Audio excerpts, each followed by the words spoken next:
भद्रं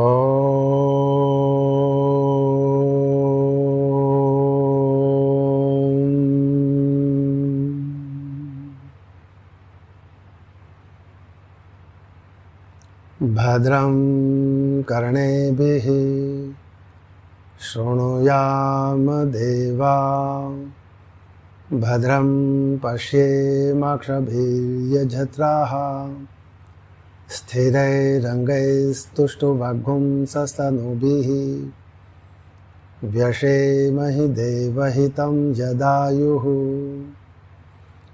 ॐ शङ्करं शङ्कराचार्यं केशवं बादरायणं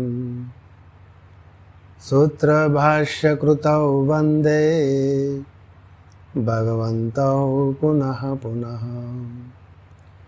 ईश्वरो गुरुरात्मेति मूर्तिभेदविभागिने व्योमवद्व्याप्तदेहाय दक्षिणामूर्तये नमः। विश्वं दर्पणदृश्यमाननगरी तुल्यं निजान्तर्गतं पश्यन्नात्मनि मायया बहिरिवोत् भूतं यथा निद्रया। यस्साक्षात् कुरुते प्रबोधसमये स्वात्मानमेवाद्वयं तस्मै श्रीगुरुमूर्तये नमः। इदं श्रीदक्षिणामूर्तये तस्मै श्रीगुरुमूर्तये नमः। इदं श्रीदक्षिणामूर्तये। ॐ शान्तिः शान्तिः शान्तिः।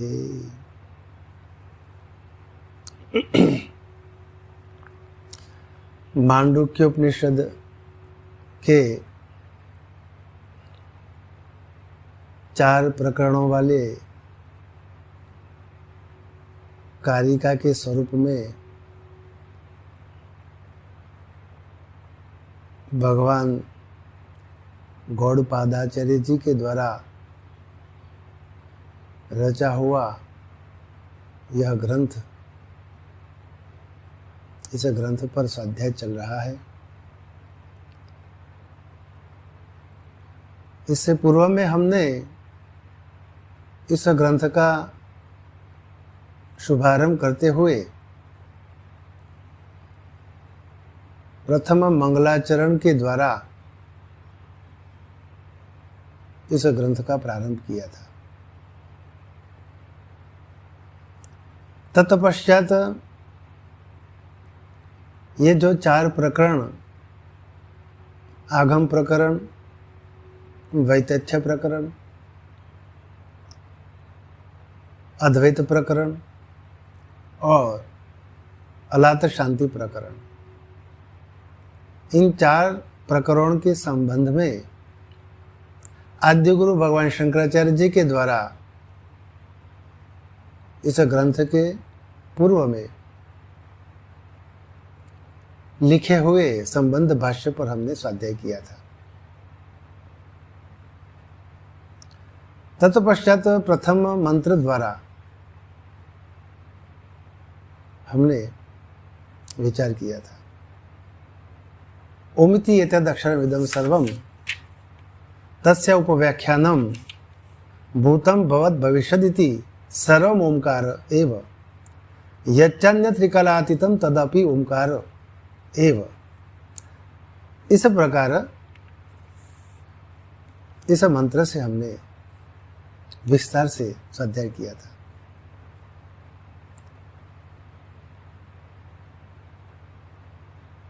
आज के स्वाध्याय में द्वितीय मंत्र पर हम विचार करने जा रहे हैं।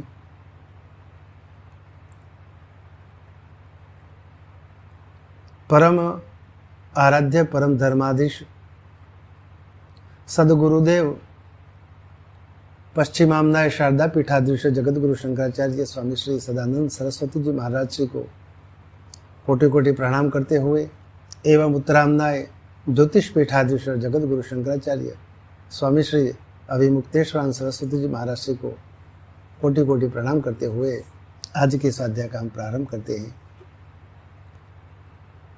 इस द्वितीय मंत्र में भगवान ग्रंथकार ने जो बताया है, इस मंत्र के पूर्व में आद्य गुरु भगवान शंकराचार्य जी के द्वारा इस मंत्र के संबंध में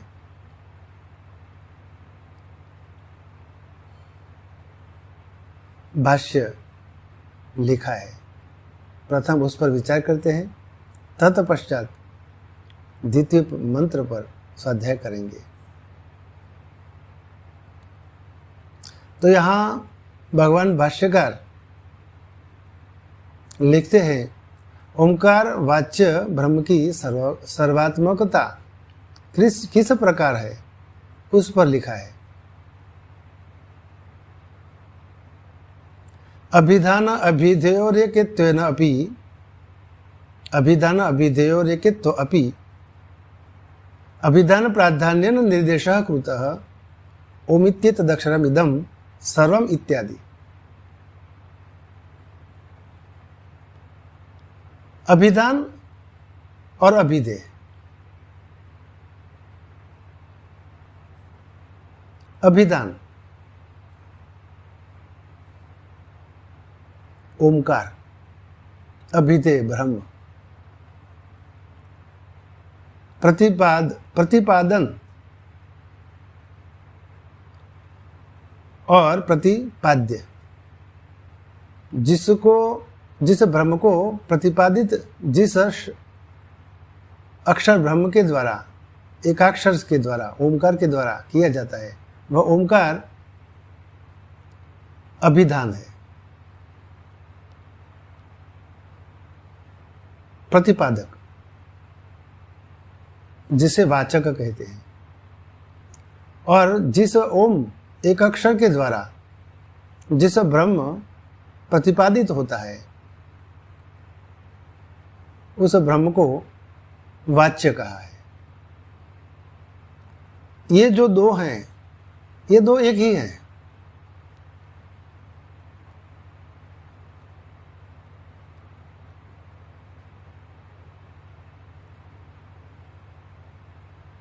क्योंकि प्रथम मंत्र से ही बताया है,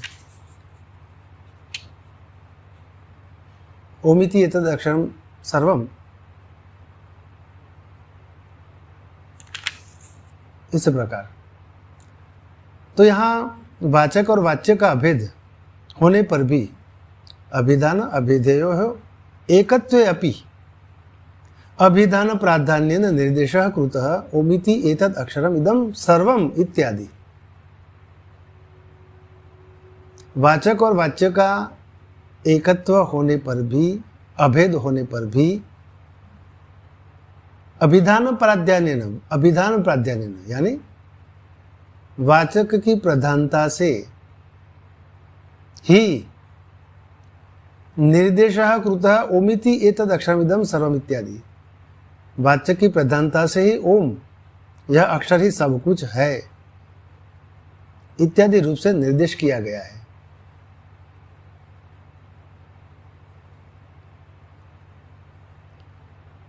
अभिधान प्राधान्येन निर्दिष्टस्य पुनरभिधेय प्राधान्येन निर्देशो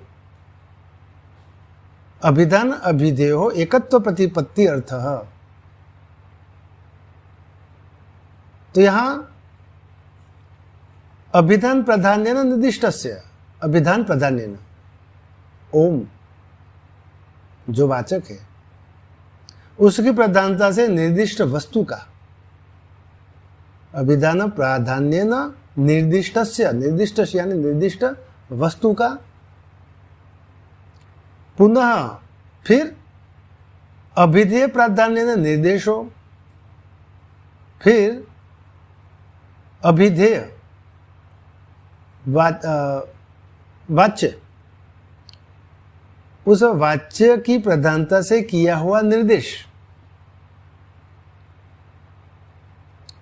वाचक की प्रधानता से किया गया निर्दिष्ट वस्तु का, और फिर वाचक की प्रधानता से किया हुआ निर्देश,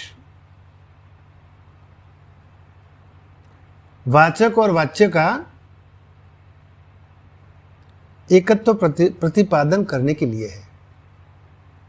अभिधान प्राधान्य निर्दिष्टस्य पुनः अभिधेय प्राधान्य निर्देशो अभिधान अभिधेयो एकत्व प्रतिपत्ति अर्थ।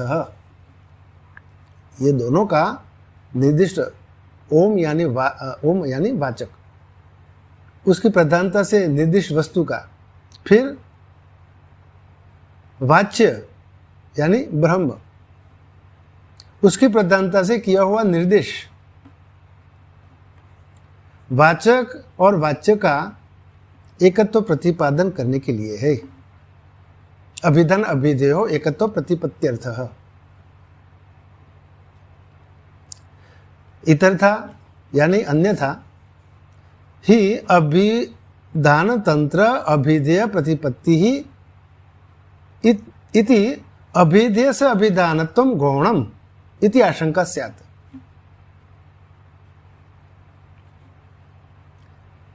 इतरथा ही अभिधान तंत्र अभिधेय प्रतिपत्ति ही, अभिधेय प्रतिपत्ति ही यानी ब्रह्म, अभिधेय जो वाचक है, अन्यथा वाच्य ओंकार जो है, अभिधान जो है वह वाचक है, ब्रह्म का वाचक, और जिस वाचक का वाच्य है वह ब्रह्म है।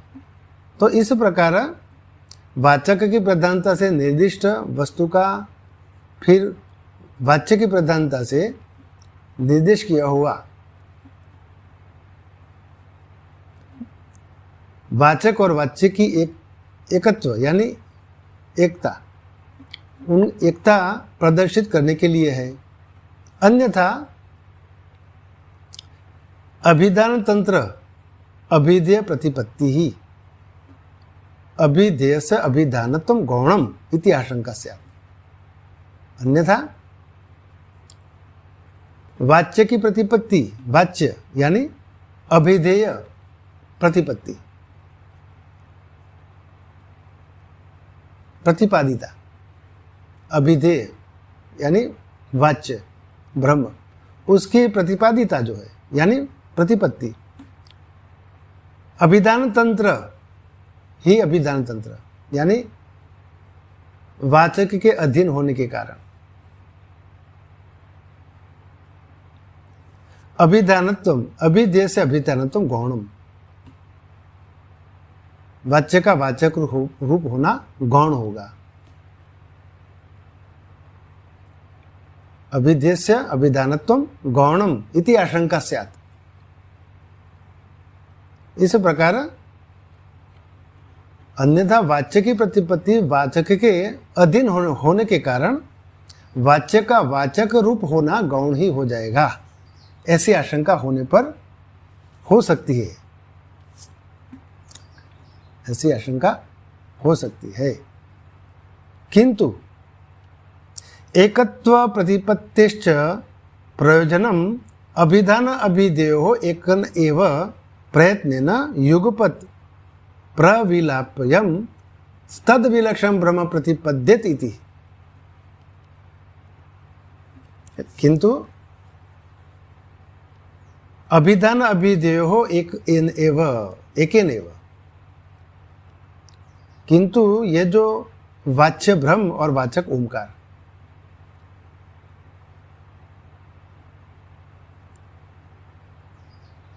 एकत्व प्रतिपत्तिश्च प्रयोजनम, उन दोनों की एकत्व की प्रतिपत्ति का ही यह प्रयोजन है। किंतु वाच्य ब्रह्म और वाचक ओंकार, इन दोनों की एकत्व की प्रतिपत्ति का ही यह तो इसका प्रयोजन है।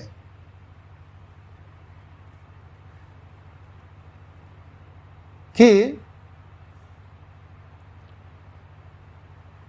अभिधान अभिधेयो एकन एव प्रयत्नेन युगपत् प्रविलापयम, अभिधान और अभिधेय इन दोनों को एक ही प्रयत्न से एक साथ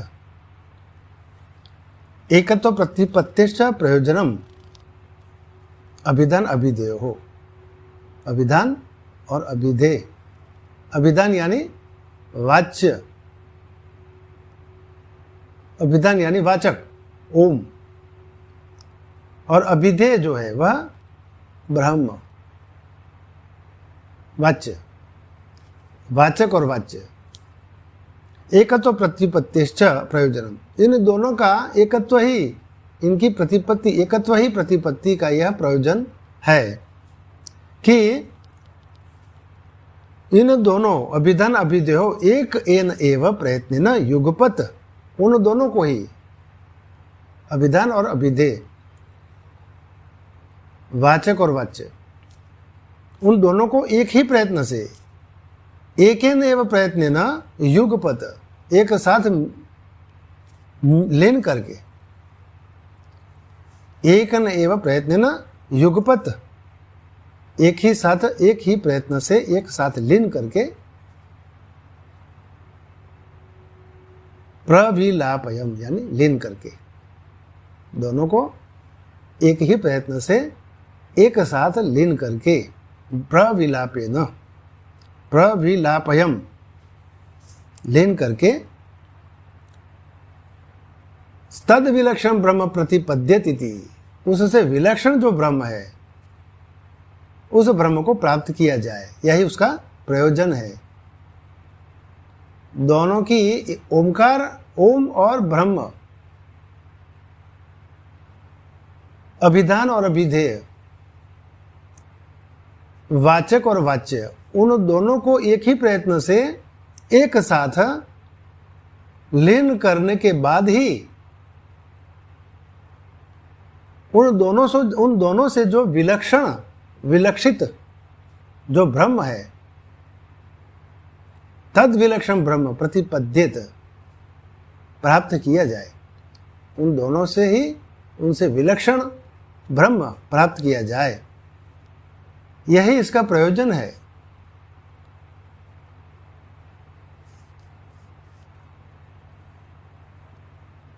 ऐसा ही आगे के मांडुक्य उपनिषद के प्रथम आगम प्रकरण के 8वें मंत्र से भगवान ग्रंथकार ने बताया है। उसमें पादा मात्रा मात्रा से पादा इति, पाद ही मात्रा है और मात्रा ही पाद है। तो यहाँ मात्रा ओमकार की है और पाद आत्मा के हैं। मात्राएं किसकी है? ओमकार की, 3 मात्रा वाला ओमकार, और उस ओमकार की चतुर्थ मात्रा जो है वह अमात्र है, जिसे अमात्र कहा है। तीनों मात्राओं जिसमें लय हो जाती हैं वही अमात्र ओम स्वरूप, वही तुरीय स्वरूप है, चतुर्थ, वही तुरीय चतुर्थ पाद है। ओम की अ उ म, ये 3 मात्राएं, और इन 3 मात्राओं जिसमें 3 मात्राओं का लय हो जाता है, 3 मात्राओं के जो अधिष्ठान स्वरूप से है वही चतुर्थ अमात्र स्वरूप से तुरीय परमात्मा है, यह ओम। और वही ओम जो है वाचक, जिस वाच्य के लिए कहा गया है, अभिधान स्वरूप से ओमकार है, जिस अभिधेय के लिए कहा गया है, जिस अभिधेय स्वरूप आत्मा यानी ब्रह्म के लिए कहा गया है, वही आत्मा को 4 पादों वाला बताया है। प्रथम पाद विश्व, द्वितीय पाद तेजस, तृतीय पाद प्राज्ञ, ऐसे 3 पाद वाला जो आत्मा है, इन 3 पादों में अधिष्ठान के स्वरूप में जो विद्यमान है वही चतुर्थ पाद तुरीय पाद है। तो ये अभिधान और अभिधेय दोनों एक ही है, और उन दोनों को एक ही समय में, दोनों को ही एक साथ लीन करके, उन दोनों से जो विलक्षण ब्रह्म है, विलक्षित ब्रह्म, उस विलक्षित ब्रह्म को प्राप्त किया जाए, यही इसका प्रयोजन है। और इसी को सिद्ध करने के लिए भगवान ग्रंथकार ने मांडुक्य उपनिषद के आगम प्रकरण के 8वें मंत्र के द्वारा पादा मात्रा मात्रा से पादा, ये पाद ही मात्रा है और मात्रा ही पाद है, इस प्रकार निर्णय किया है।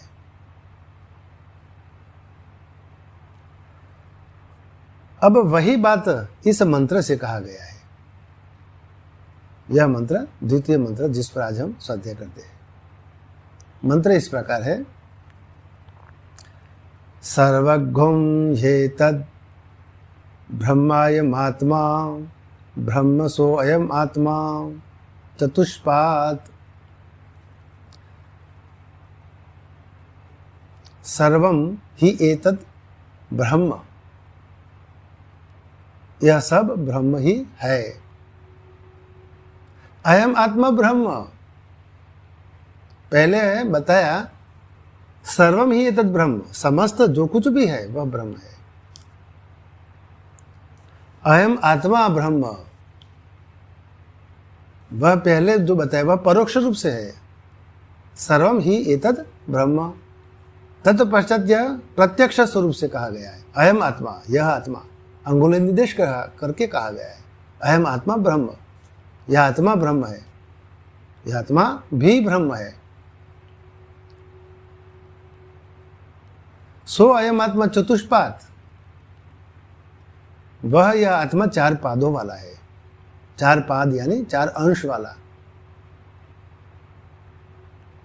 पादों अंशों। किस प्रकार अंश पाद है उस पर हम भगवान आद्य गुरु शंकराचार्य जी के द्वारा जो भाष्य किया है उस पर विचार करते हैं। उसमें बताया है। तो भाष्य इस प्रकार है, सर्वं हेतद् ब्रह्म इति, सर्वं यदुक्तो ओंकार मात्रमिति तदेतद् ब्रह्म। सर्वं ही एतद् ब्रह्म इति, यह सब ब्रह्म ही है। सर्वम क्या, सर्व क्या, तो यद उक्तम ओंकार मात्रम इति तद एतद ब्रह्म, अर्थात यह सब जो ओंकार मात्र कहा गया है ब्रह्म है। तत् च ब्रह्म परोक्षा अभिहितम प्रत्यक्षतो विशेषेण निर्दिशति अयम आत्मा ब्रह्म इति।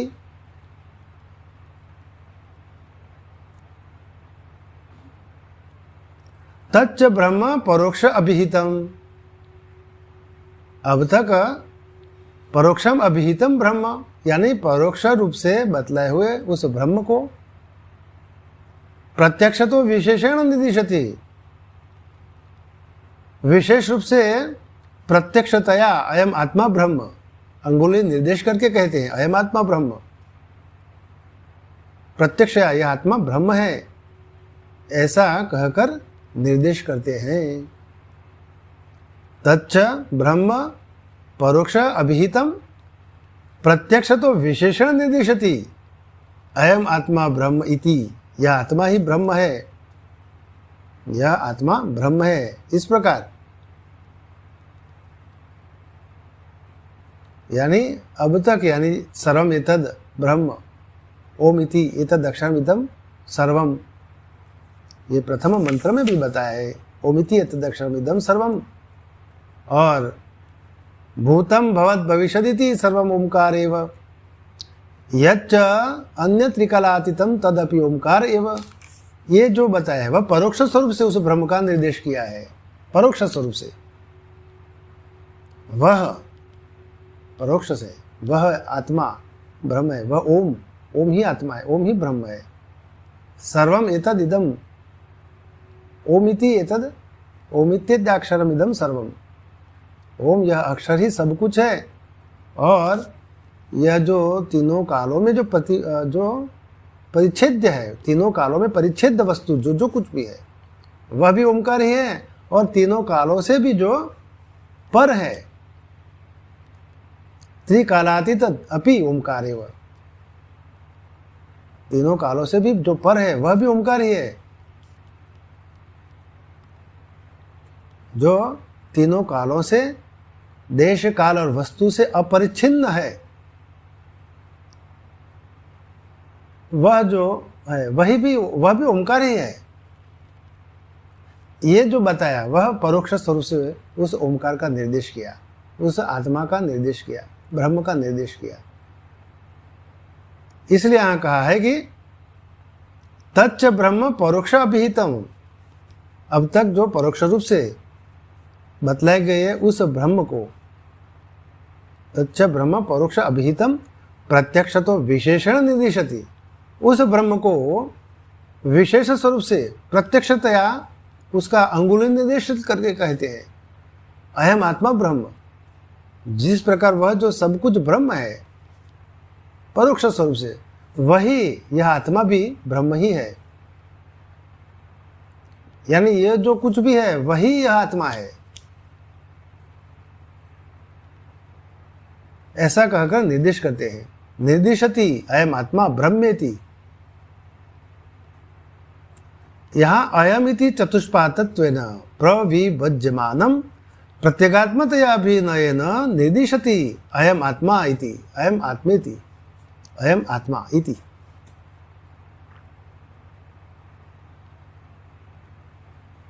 तो यहां अयम क्या है?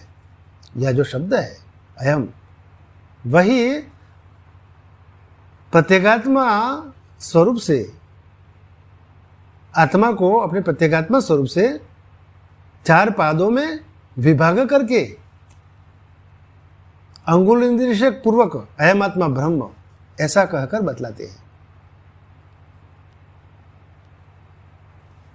अयम शब्द द्वारा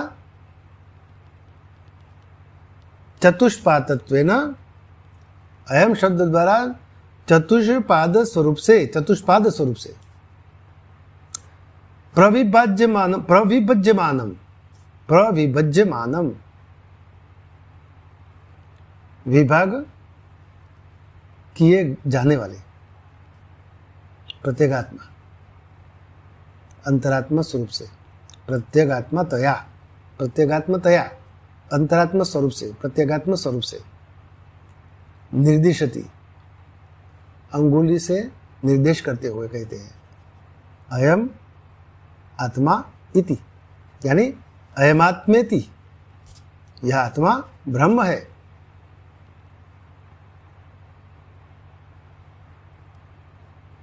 तो ये जो आत्मा के स्वरूप से ब्रह्म का निर्देश किया गया है और आत्मा के ही चार पाद बतलाए गए हैं, आत्मा के ही चार पाद। परमात्मा के चार पाद नहीं है इसमें, क्योंकि आत्मा और परमात्मा में केवल माया के द्वारा ही भेद है, परमार्थतः कोई भेद नहीं है। यहाँ आत्मा शब्द प्रयोग शरीर के लिए कहा गया है, भूत वर्ग के लिए कहा गया है।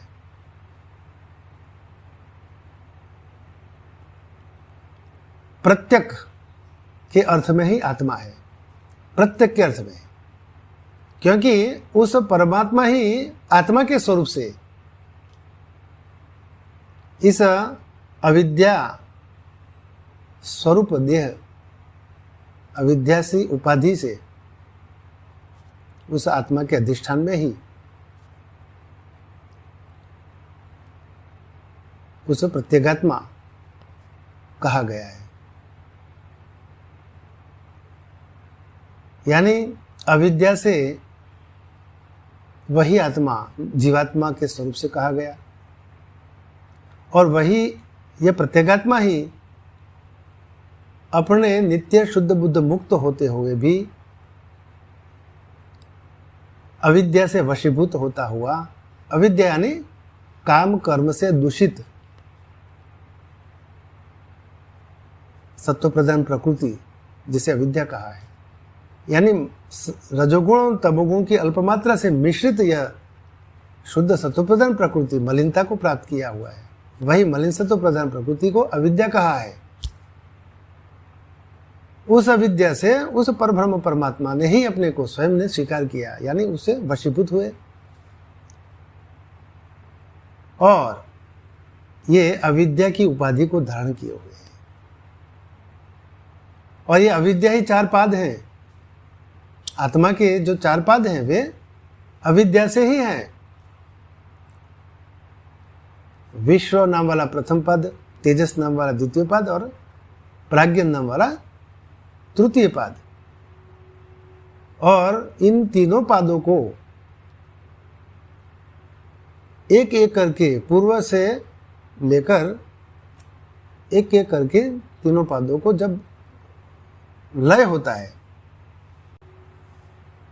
अंत में जो तुर्य है वह ब्रह्म की उपलब्धि होती है, तुर्य स्वरूप ब्रह्म की उपलब्धि होती है। ऐसा है।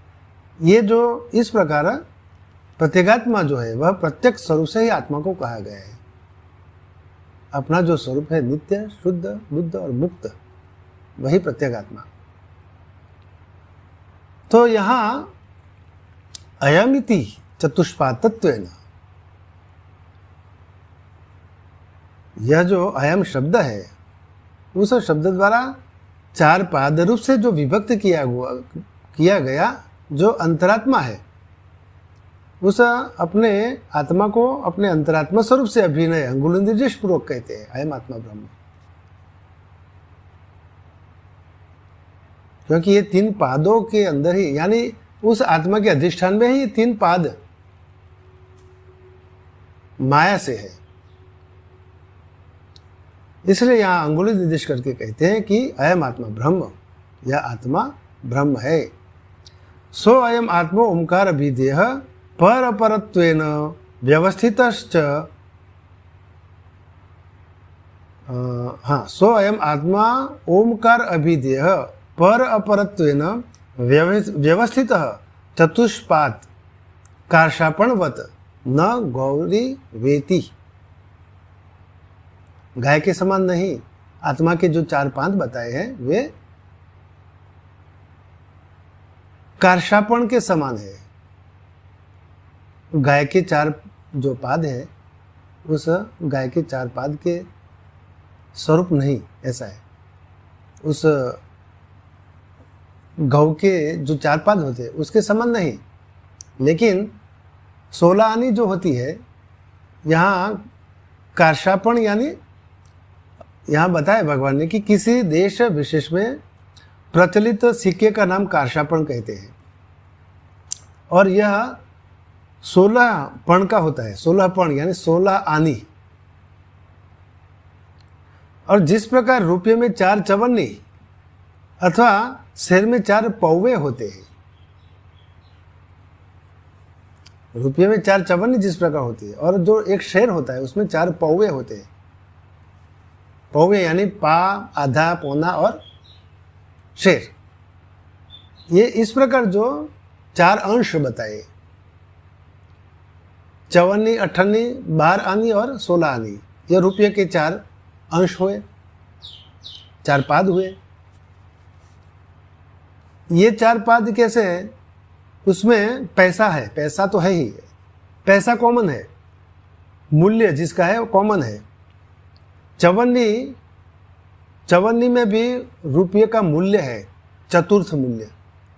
एक रुपया जो होता है, 16 आनी जो होती है, उस 16 आनी के एक अंश में चवन्नी होती है, उसका मूल्य होता है चवन्नी, 1/4 यानी चतुर्थ, एक चतुर्थ अंश। उसी प्रकार अठन्नी जो होती है वह आधा भाग, रुपये की आधी कीमत। तो यहाँ रुपये की कीमत यानी रुपये का मूल्य इन चारों पादों में है, चारों अंशों में है, चवन्नी, अठन्नी, 12 आनी और रुपये। यानी कि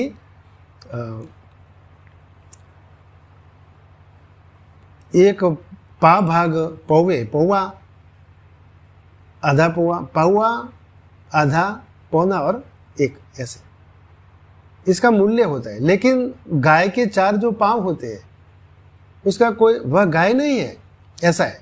यहाँ तो रुपये का मूल्य बताया है, पैसे का मूल्य बताया है, लेकिन इसमें जो गाय के 4 पाद होते हैं वे मूल्य गाय नहीं है। प्रथम पाद गाय का होता है, द्वितीय पाद, तृतीय पाद, 4 पांव वाला जो गाय होती है वह 4 पांव गाय नहीं है, क्योंकि 4 पांव, 2 कान, 2 आंखें, 2 सींग, ये सब मिलाकर, एक पूंछ, ये सब मिलाकर गाय होती है।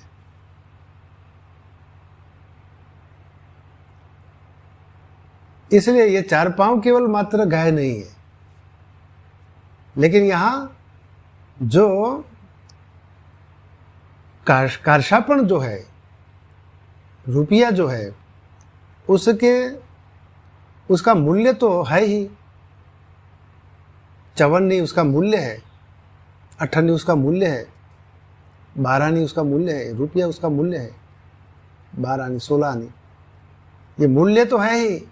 यानी इन चारों अंशों में पैसा जो है, रुपया का अंश तो है ही, लेकिन गाय के 4 पादों में गाय नहीं है, ऐसा है। तो यहाँ इस प्रकार बताया है कि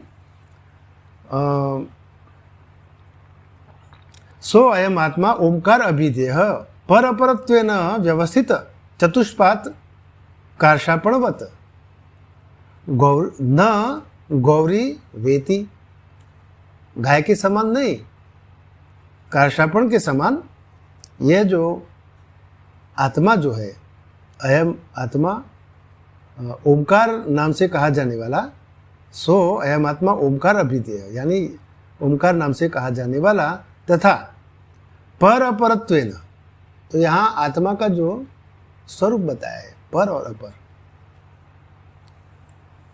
आत्मा का नित्य शुद्ध बुद्ध मुक्त स्वरूप है, पर है, और वही नित्य शुद्ध बुद्ध मुक्त आत्मा, उस आत्मा के अधिष्ठान में जब माया से प्राणादि जो होते हैं, प्राणादि विकल्प जो है, वे अपर ब्रह्म है। इसलिए यहां ओंकार नाम से कहा जाने वाला तथा पर और अपर रूप से व्यवस्थित, पर और अपर रूप से व्यवस्थित, परब्रह्म और अपर ब्रह्म। तो यहां परब्रह्म क्या है? नित्य शुद्ध बुद्ध मुक्त सच्चिदानंद स्वरूप, परमात्मा का शुद्ध स्वरूप।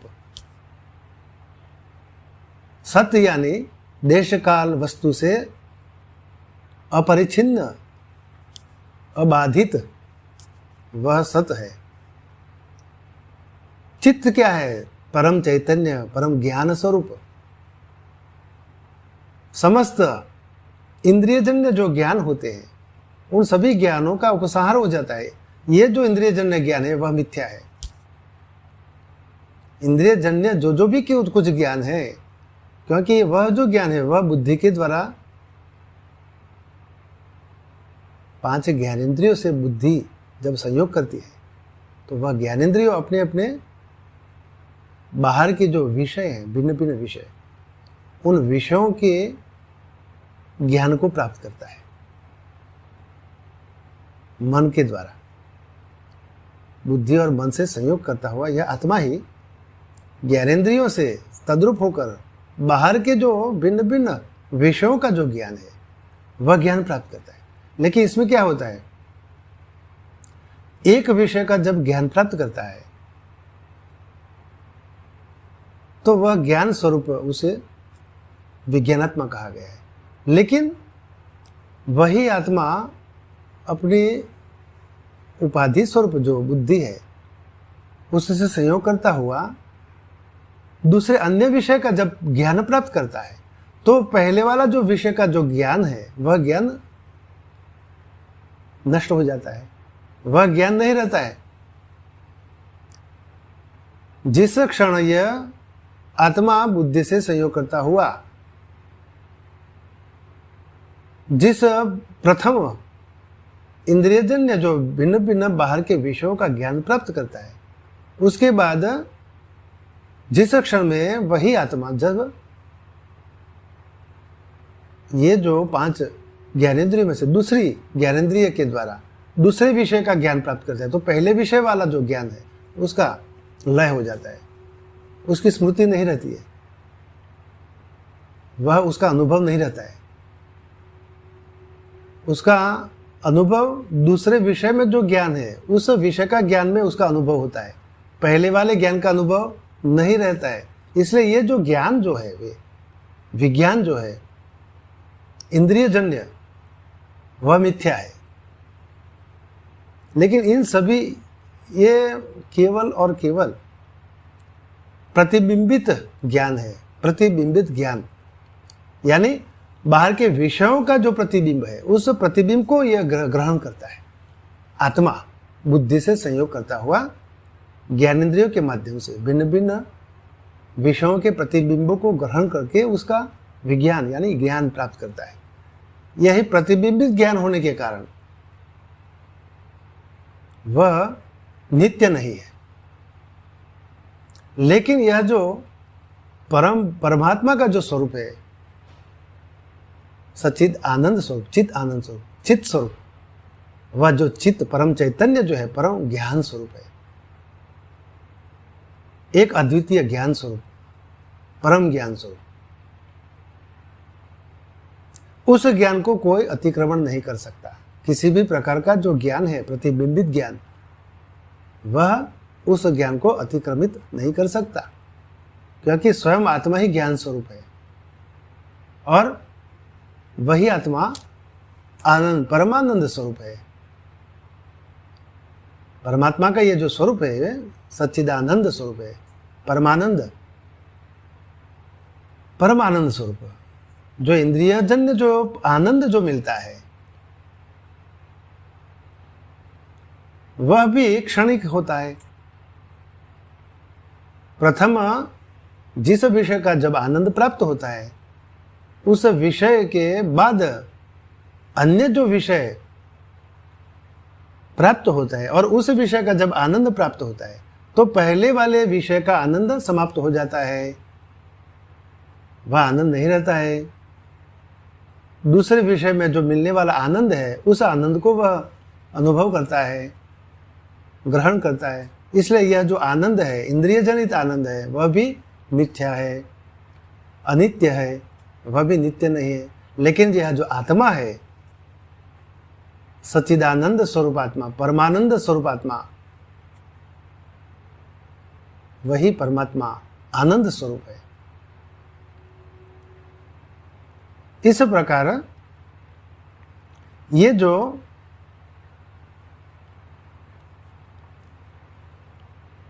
उस परब्रह्म परमात्मा इस शरीर में प्रत्यगात्म स्वरूप से ही प्रत्येक यानी भिन्न भिन्न विषयों को वह देखता है। विषय, इंद्रियों और उनके विषयों को जो देखता है, और स्वयं आत्मा भी है। इस प्रकार यहाँ निर्देश किया है। और ये जो परमात्मा ने जो स्वयं ही त्रयाणाम, ये जो पर और अपर ब्रह्म तो बताया, उसमें वे व्यवस्थित है। तो ये सच्चिदानंद स्वरूप परमात्मा ही अपने में ही अपनी माया के द्वारा प्राण, जिसे अपर ब्रह्म कहा है, उस प्राण से ही ये सृष्टि बताई गई है। वही अपर ब्रह्म ही प्राण है, ब्रह्मलोक, यही अपर ब्रह्म है।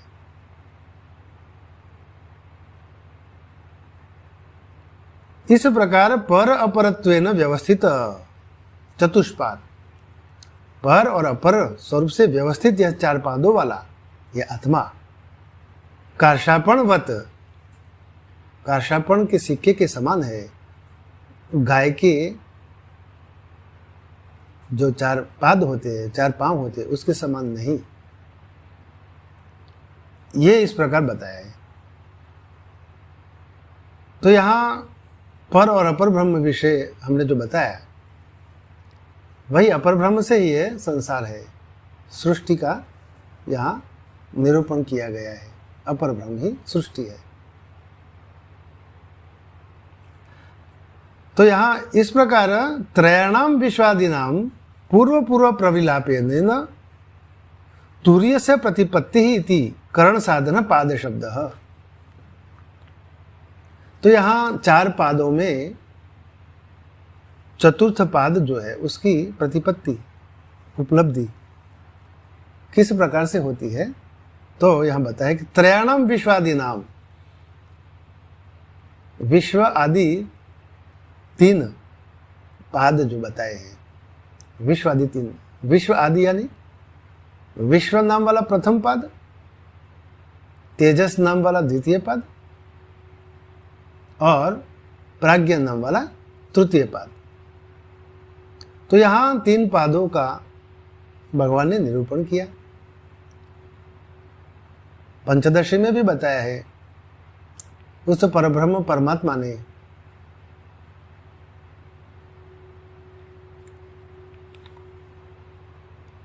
भिन्न भिन्न शुद्ध सत्व प्रधान प्रकृति को स्वीकार करते हुए, यानी वह माया, उसका स्वीकार किया, और इस प्रकार वे माया से चराचरात्मक जगत के शासक के स्वरूप में कहे गए। और वही परब्रह्म परमात्मा, उन्होंने ये 3 गुण वाली जो प्रकृति है, अविद्या नामक काम कर्म से दूषित मलिन सत्व प्रधान प्रकृति, जिसे अविद्या कहा है, उस अविद्या से वे स्वयं ही वशीभूत हुए हैं। और इस प्रकार अविद्या से वशीभूत होने के कारण उन्हें प्राज्ञ नाम से कहा गया। शुद्ध सत्व प्रधान प्रकृति को स्वीकार किया तो वे ईश्वर हैं, सर्वज्ञ इत्यादि लक्षण वाले, और समस्त चराचरात्मक जगत के शासक। और वही ब्रह्म परमात्मा अविद्या से वशीभूत हुए और प्राज्ञ नाम को धारण किया।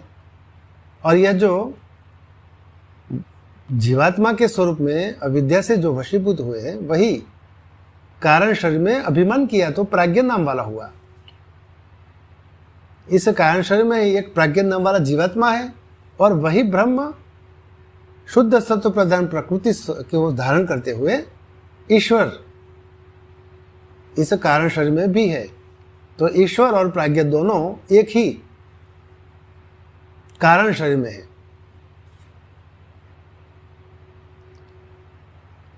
वही कारण शरीर में जो जीवात्मा है, परमात्मा का जो स्वरूप जीव भाव, उसके सूक्ष्म भोग करने के लिए प्रकृति ने अपने तमोगुण से, ईश्वर की आज्ञा से 5 महाभूत उत्पन्न किए, सूक्ष्म 5 महाभूत। और उस सूक्ष्म 5 महाभूत जो उत्पन्न हुए, आकाश, वायु, तेज, जल और पृथ्वी, इन 5 के प्रत्येक के सत्वांश से 5 ज्ञानेंद्रियां उत्पन्न हुई। आकाश से श्रोत्रेंद्रिय, श्रोत्र, वायु से त्वक इंद्रिय इत्यादि, श्रोत्र, त्वक, स्पर्श इंद्रिय, अरे श्रोत्र, त्वक, चक्षु, रसना और घ्राण, ये 5 ज्ञानेंद्रिय, इन 5 महाभूतों के प्रत्येक के सत्वांश से, और समस्त सम्मिलित सत्वांश से क्या उत्पन्न हुआ? अंतःकरण, बुद्धि और मन के स्वरूप। यानी यह जो अंतःकरण जो उत्पन्न हुआ, वृत्ति भेद से संकल्प विकलात्मक वृत्ति को मन कहा, और निश्चयात्मक वृत्ति को बुद्धि कहा, और उसी इस प्रकार ये अंतःकरण उत्पन्न हुआ। और इन 5 महाभूतों के रजोगुण के अंश से प्राण उत्पन्न हुआ, और वृत्ति भेद से प्राण, अपान, व्यान, उदार और समान कहा गया। और उसी सूक्ष्म 5 महाभूतों के प्रत्येक रजोंश से वाक, पाणी, पाद, पायु, उपस्थ उत्पन्न हुए। तो ये जो 17 का समुच्चय सूक्ष्म स्वरूप से इन सूक्ष्म 5 महाभूतों में से उत्पन्न हुए। इन 17 को समुच्चय को लिंग कहा गया है, सूक्ष्म शरीर कहा गया है। और उस सूक्ष्म शरीर में सूक्ष्म भोग करने के लिए वे प्राज्ञ नाम वाले जो जीव है, उन जीवों को इन सूक्ष्म शरीर में तेजस नाम से कहा गया। सूक्ष्म वासनाओं का भोग करने के लिए तेजस नाम से कहा गया। और वो ईश्वर है, उन्होंने अभिमान किया इस लिंग शरीर में, सूक्ष्म शरीर में, तो वे हिरण्यगर्भ आत्मा के नाम से कहे गए। तो सूक्ष्म लिंग शरीर में एक हिरण्यगर्भ आत्मा ईश्वर है, और दूसरा तेजस नाम वाला आत्मा जीव भाव से है। और वे जो तेजस नाम वाले आत्मा है, उनके स्थूल भोग करने के लिए भगवान ने ये सूक्ष्म 5 महाभूत जो थे, उनका पंचीकरण किया। और पंचीकरण करके उन पंच महाभूतों सूक्ष्म स्वरूप से जो थे उनको स्थूल स्वरूप में उसकी रचना की पंचीकरण करके, और उन पंचीकरण करने के बाद वह जो स्थूल स्वरूप से जो पंच महाभूत उत्पन्न हुए उसमें अंड की उत्पत्ति हुई, अंड जिसे ब्रह्मांड कहा है। और इस ब्रह्मांड के 14 भुवन हुए, और इन 14 भुवनों में ये जो प्राज्ञ नाम वाले जो जीव है, प्राज्ञ नाम वाला जीव तो एक ही है, लेकिन उस प्राज्ञ के स्वरूप से ही रजोगुण, तमोगुण और सत्वगुण की भिन्न भिन्न मात्राओं के कारण एक ही जीव ने अनेकों जीवात्माओं के स्वरूप से वे उत्पन्न हुए। और इस तेजस नाम वाले भिन्न भिन्न अनेकों 84 लाख योनियों वाले जीवात्मा कहे गए तेजस स्वरूप से, यानी सूक्ष्म लिंग शरीर में। और ये जो तेजस नाम वाले जीव हैं उनको स्थूल भोग करने के लिए तेजस नाम वाले जीव कौन से हैं? तो देव तिर्यंक नरादयः, देवताओं, तिर्यंक यानी पशु पक्षी और मनुष्य, इन सभी जीवों के भोग के लिए 14 भुवन की रचना की, और उन अपने अपने भिन्न भिन्न योनियों वाले जो देव, तिर्यंक, नर इत्यादि जो जीवात्मा है उनको 14 भुवन में भोग करने के लिए स्थूल शरीर की प्राप्ति कराई, और वे विश्व नाम के कहे गए, विश्व। तो इस प्रकार स्थूल शरीर वाले विश्व नाम वाले जीव हुए विश्व। ये प्रथम पद है स्थूल भोग वाला। द्वितीय पद क्या है? हिरण्यगर्भ के स्वरूप से, तेजस के स्वरूप से लिंग जो शरीर है, सूक्ष्म शरीर, वासनाओं का भोग करने वाला तेजस आत्मा, वह द्वितीय पद है। और यह जो तृतीय पद है वह प्राज्ञ नाम वाला जो जीव है वह तृतीय पद हुआ। तो इस प्रकार ये विश्व, तेजस और प्राज्ञ, ये 3 पाद एक ही आत्मा के हुए, और ब्रह्म परमात्मा के ही ये 3 पाद बताए गए हैं। वही ईश्वर के स्वरूप से कारण शरीर में, हिरण्यगर्भ आत्मा के स्वरूप से लिंग शरीर, सूक्ष्म लिंग शरीर में, और वही हिरण्यगर्भ आत्मा ने अभिमान किया इस 14 भुवनों में, समस्त विश्व नाम वाले जीवों में वह एक सूत्र के समान सर्वांतर्यामी के स्वरूप, सर्व का भोक्ता वैश्वानर कहा गया। ये जो आत्मा के पाद है, ब्रह्म के 4 पाद हैं। प्रथम पाद यह स्थूल 14 भुवन, उनमें स्थूल स्वरूप को प्राप्त किए हुए स्थूल शरीरों वाले जो विश्व नाम वाले जीव है, वे स्थूल शरीर के अंदर अपने अंतःकरण के स्वरूप में जो सूक्ष्म लिंग शरीर है, उस लिंग शरीर में तेजस नाम वाले जो कहे गए वे ही विश्व नाम वाले जीव तेजस नाम को प्राप्त किए हुए हैं। इस लिंग शरीर में, सूक्ष्म शरीर में सूक्ष्म वासनाओं का भोग करने वाले, जागृत अवस्था में विश्व का भोग करते हैं, स्वप्न अवस्था में लिंग शरीर में वासनाओं का भोग करते हैं, और वही लिंग शरीर में जो तेजस नाम वाले जीव है, हिरण्यगर्भ आत्मा है, वही कारण शरीर में प्राज्ञ और ईश्वर के नाम से कहे गए हैं। तो ये जो पाद बताए हैं, त्रयाणाम विश्वादि नाम पूर्व पूर्व प्रविलापनेन तुर्य से प्रतिपत्ति ही इति करण साधन पाद शब्द। तो ये पाद शब्द करण स्वरूप से कहे गए हैं। करण यानी माध्यम, उपकरण जिसे कहते हैं कि जिसे किसी का प्रसारण करना है तो उपकरण की आवश्यकता होती है, प्रसारण करने के लिए उपकरण की आवश्यकता होती है।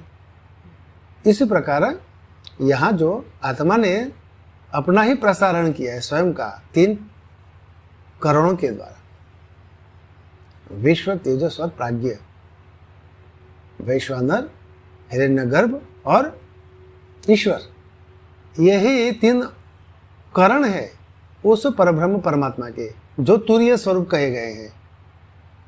इसलिए यहां कहते हैं कि त्रयाणाम विश्वादिनाम पूर्व पूर्व प्रविलापनेन तुरीयस्य प्रतिपत्ति ही इति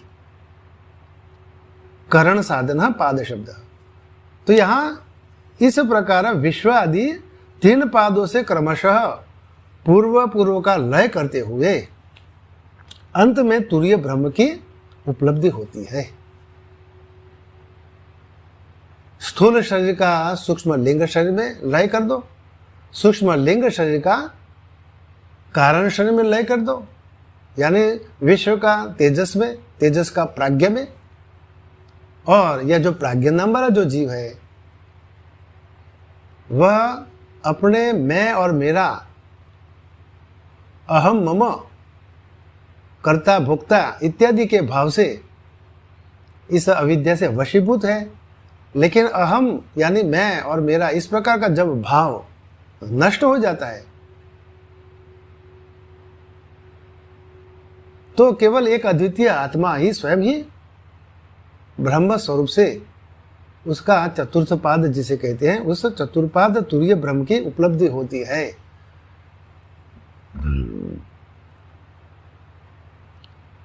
तो यहां करण साधन पाद शब्द,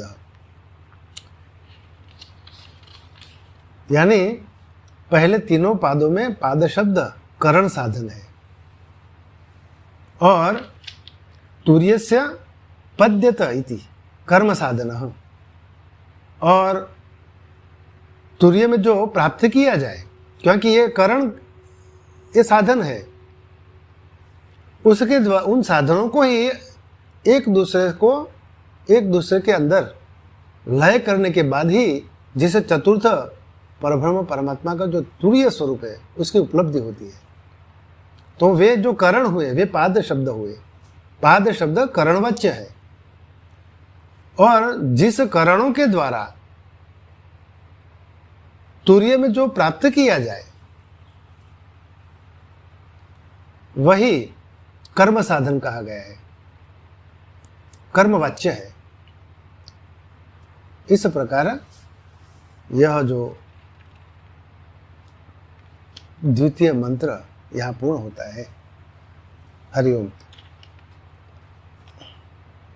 इसके बाद आत्मा का प्रथम पद वैश्वानर इस प्रकार से तृतीय मंत्र से बताया है।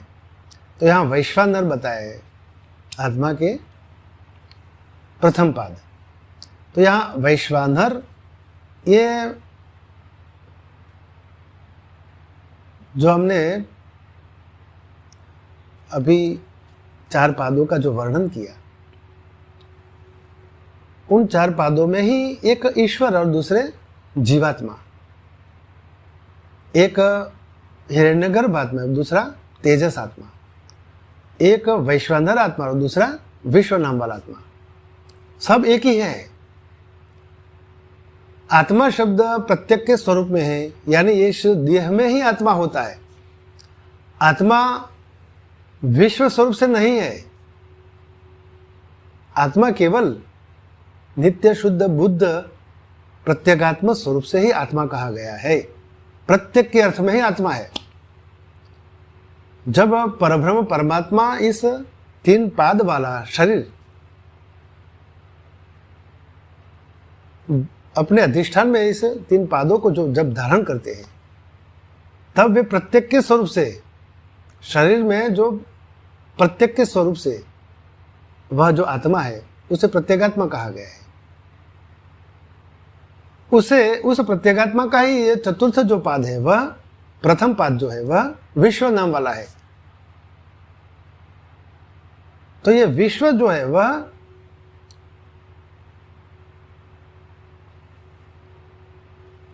आत्मा के अर्थ में है।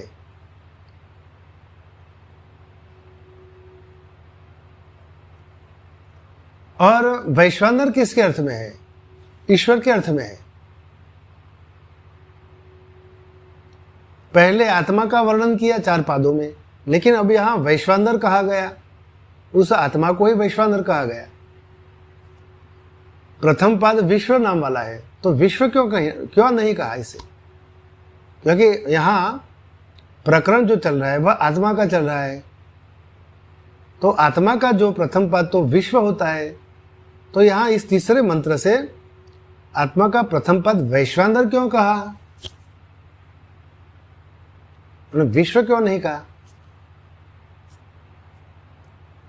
इस पर भी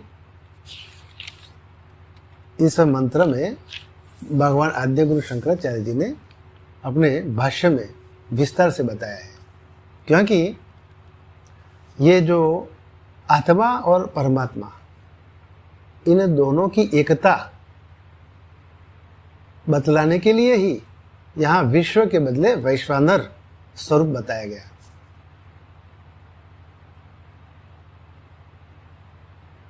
इस प्रकार हम इस पर विचार करेंगे। आज का स्वाध्याय पूर्ण होता है। हरिओम।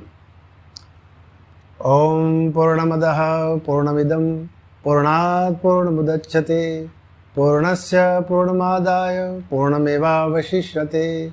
ओम शांति शांति शांति।